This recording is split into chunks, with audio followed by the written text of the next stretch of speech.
Estamos juntos para mais uma aula de escatologia à luz da Bíblia. Nós estamos desenvolvendo os dois grandes eventos que vão acontecer assim que a igreja for arrebatada. Na segunda vinda de Cristo, na primeira fase, Jesus ele não pisa na terra. Ele estará nos ares. A igreja vai ser arrebatada, transladada pelo Espírito Santo a se encontrar com Cristo nas nuvens. Nós falamos na aula passada que os dois grandes eventos, assim que a igreja for arrebatada, é exatamente o tribunal de Cristo. Nós chamamos a palavra tribunal, é bema, para diferenciar de um tribunal de condenação, tribunal condenatório. Esse tribunal de Cristo é um tribunal para recompensa. Jesus ele vai galardoar os seus filhos, ele vai premiar os seus servos que o serviram de todo o coração nesse planeta. Então, esse é o diferencial. Nós chamamos de bema de Cristo. E nós falamos que nesse tribunal só estarão ali as pessoas salvas, porque na primeira fase da segunda vinda de Cristo, somente os salvos serão arrebatados. Os mortos em Cristo ressuscitados, vivos transformados e juntos subiremos. E as demais pessoas, elas ficarão para encarar o trio satânico, o falso profeta, a besta e o anticristo, que estarão na grande tribulação e não a igreja. Eu sou pré-tribulacionista, creio firmemente que a igreja ela vai ser arrebatada antes de qualquer parte da grande tribulação, da 70ª semana de Daniel 9, de Daniel, do 24 ao 27. Nós queremos falar o que vai acontecer nesse tribunal de recompensa. A Bíblia fala de coroas, e a Bíblia fala de 5 coroas, e nós queremos pensar em cada uma delas com base bíblica, base teológica sobre as coroas. A primeira coroa que o Novo Testamento fala, mostra para nós é coroa que a gente vai ver nesse estudo, mas eu quero definir antes de mostrar as coroas, certo? A definição dessa palavra coroa. Quais são as coroas celestiais que os crentes vão receber no céu? A palavra grega traduzida como coroa é stephanos, que significa um emblema, um prêmio que os atletas eles ganhavam nos Jogos Olímpicos ou nos Jogos Gregos, né? Era uma planta chamado louro, é uma coroa feita dessa planta, e ele recebia essa coroa, e essa coroa logo ela era desfeita, ela acabava porque é uma planta. As coroas elas foram usadas durante os jogos da Grécia Antiga. Uma coroa ou grinalda de folha foi colocada na cabeça de um vencedor, alguém que vencia os jogos gregos. Mas a primeira coroa que a Bíblia apresenta para nós é uma coroa incorruptível. Em 1 Coríntios 9, 24 a 27, o apóstolo Paulo, escrevendo aos Coríntios, ele mostra para nós a base dessa coroa. Não é uma coroa corruptível, que logo o atleta grego usava a coroa, logo a coroa não tinha nem mais validade, ela desaparecia. Mas a coroa que Deus dará lá no tribunal de Cristo, a Bíblia chama de coroa incorruptível. A Bíblia diz assim, a base teológica: não sabeis vós que os que correm no estádio, todos na verdade correm, mas só um leva o prêmio. Correi de tal maneira que alcanceis. Todo atleta em tudo se domina, aqueles para alcançar uma coroa corruptível, uma medalha, uma taça, pessoa com um carro, mas são prêmios corruptíveis. É uma coroa o quê? Corruptível.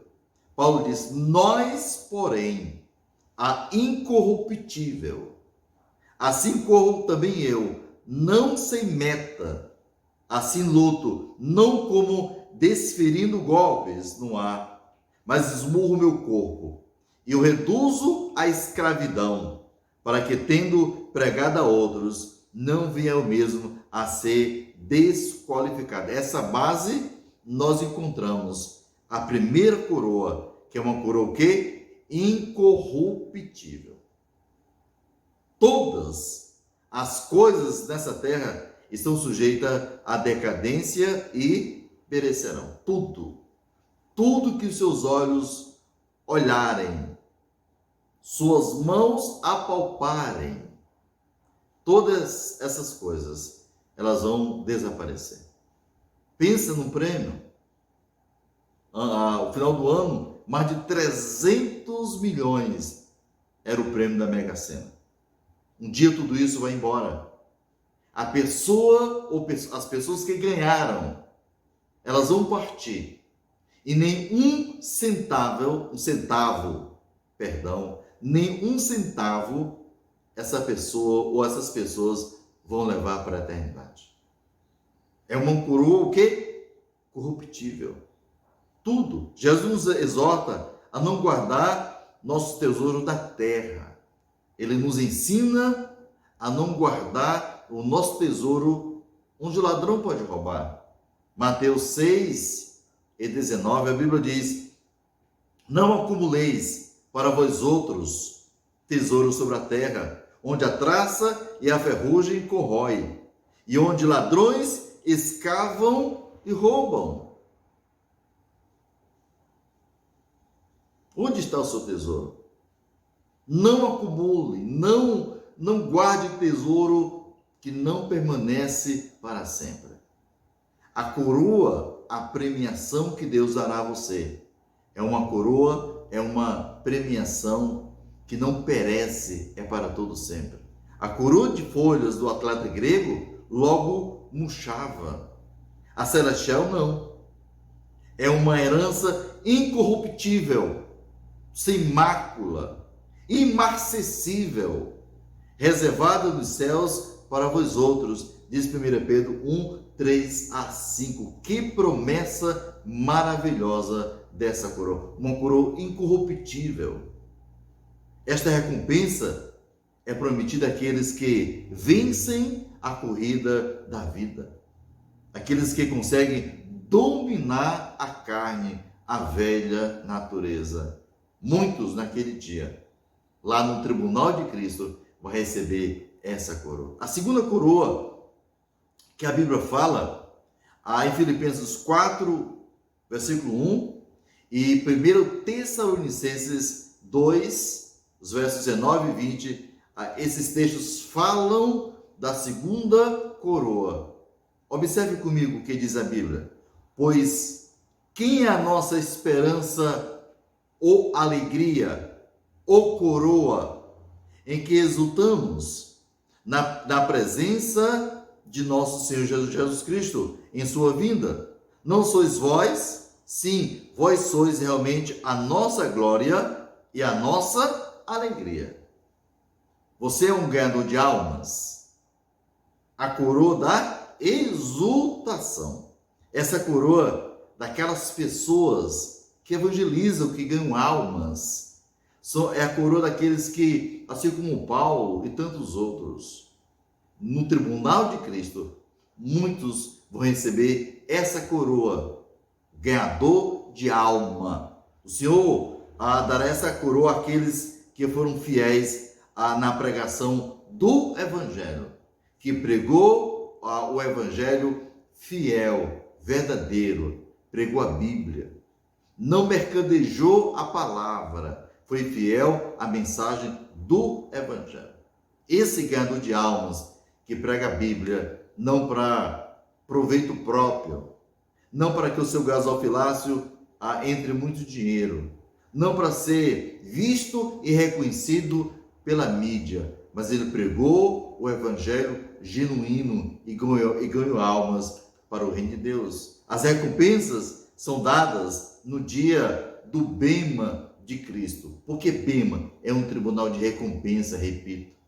Serão dadas baseadas na qualidade das obras realizadas na terra e não na quantidade. Deus não está preocupado com quantidade de obras.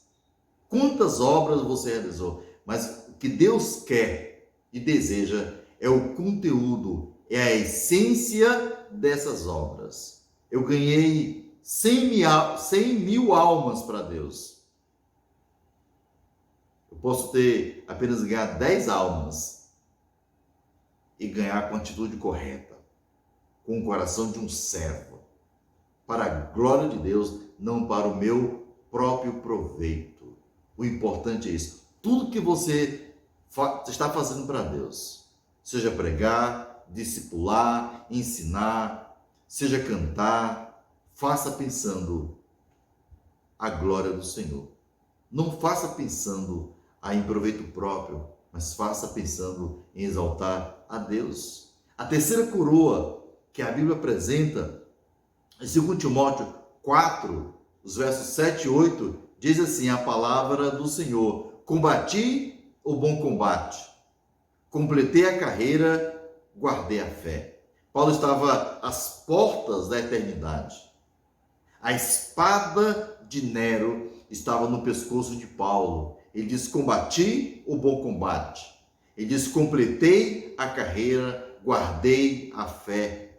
Já agora a coroa da justiça me está guardada, a qual o Senhor, reto juiz, me dará naquele dia.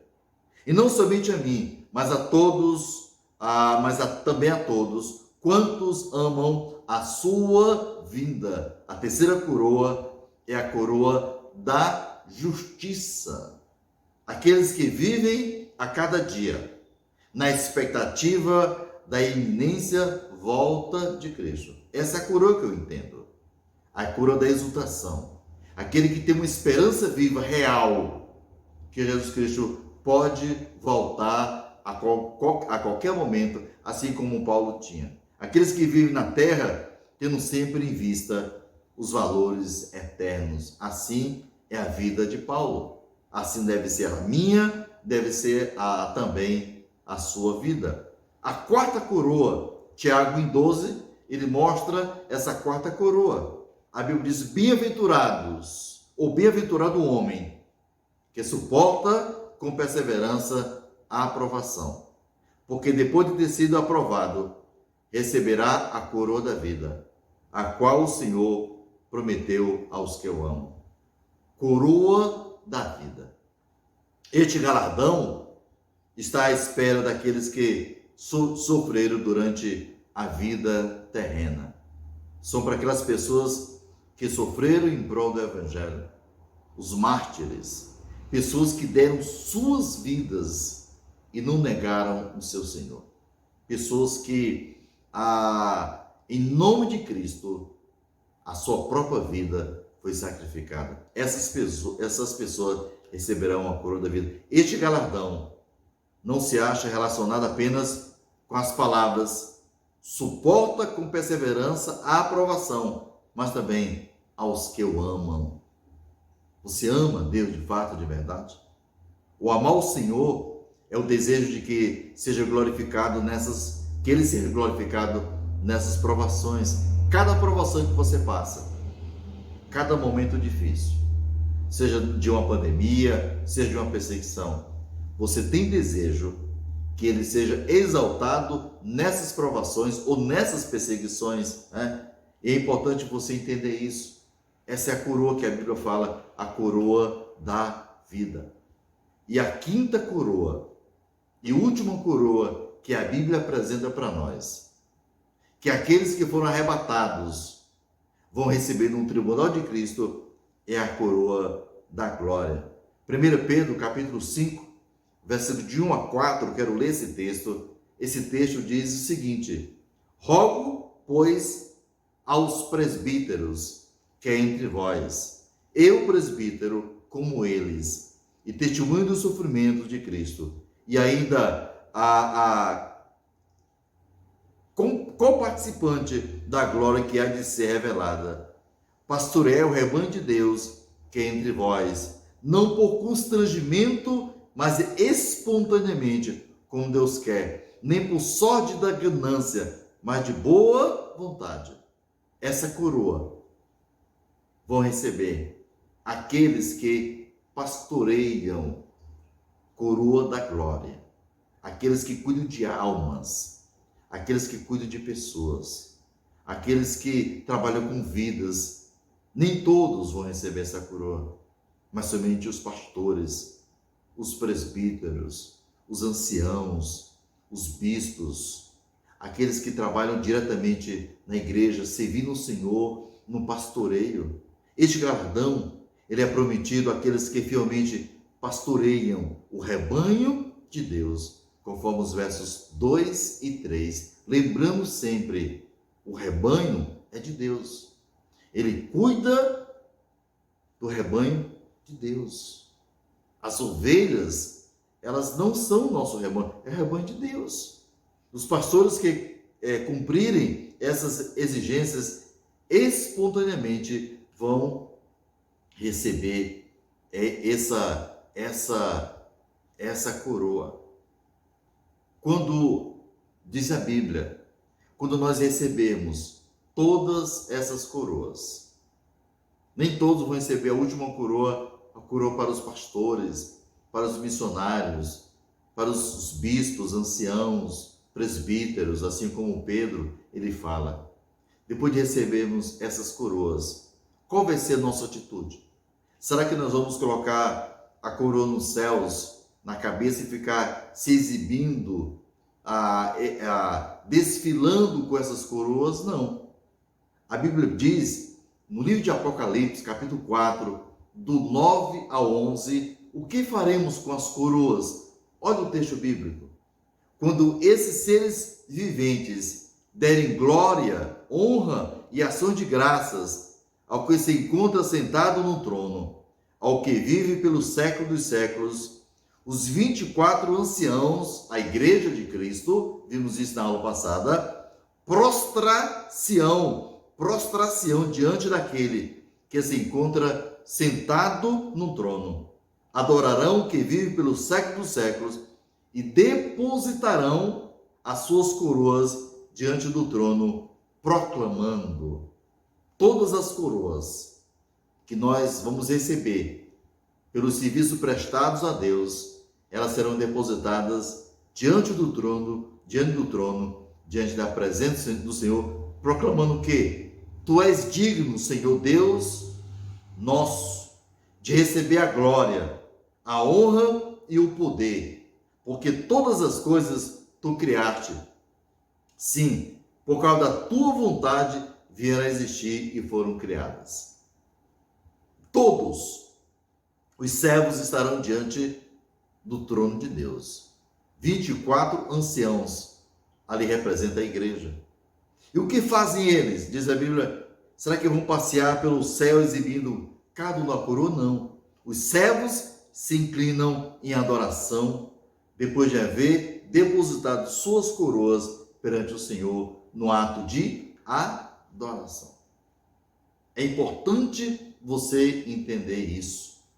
Nós receberemos as nossas coroas e elas serão depositadas diante do trono, diante da presença do Senhor Jesus, aquele que nós servimos hoje, dedicamos a nossa vida e a nossa opção foi servir. Na nossa próxima aula de escatologia, nós vamos entrar na quarta sessão do nosso estudo, a grande tribulação. Nós vamos estudar na próxima aula tudo sobre a grande tribulação. A última semana para completar as 70 semanas de Daniel. 490 anos. Nós estudaremos na nossa próxima aula, nós vamos falar sobre a grande tribulação. E essa grande tribulação era dividida em duas partes: 3 anos e meio mais 3 anos e meio. Como vai ser isso? Se a igreja está no céu, realizou o bema de Cristo, que é a recompensa pelos nossos trabalhos, tribunal de Cristo. As bodas do Cordeiro, que é o casamento de Cristo com a igreja dos céus. E a grande tribulação é a que nós vamos estudar na nossa próxima aula, aqui nesse canal. Que Deus nos abençoe. E que o nosso coração possa ser um coração apaixonado, de fato, de verdade, pelas doutrinas futuras, pela escatologia. Que Deus nos ajude, que nós possamos aprender escatologia à luz da Bíblia. Fique com Deus, fique na paz. Que Deus abençoe a todos.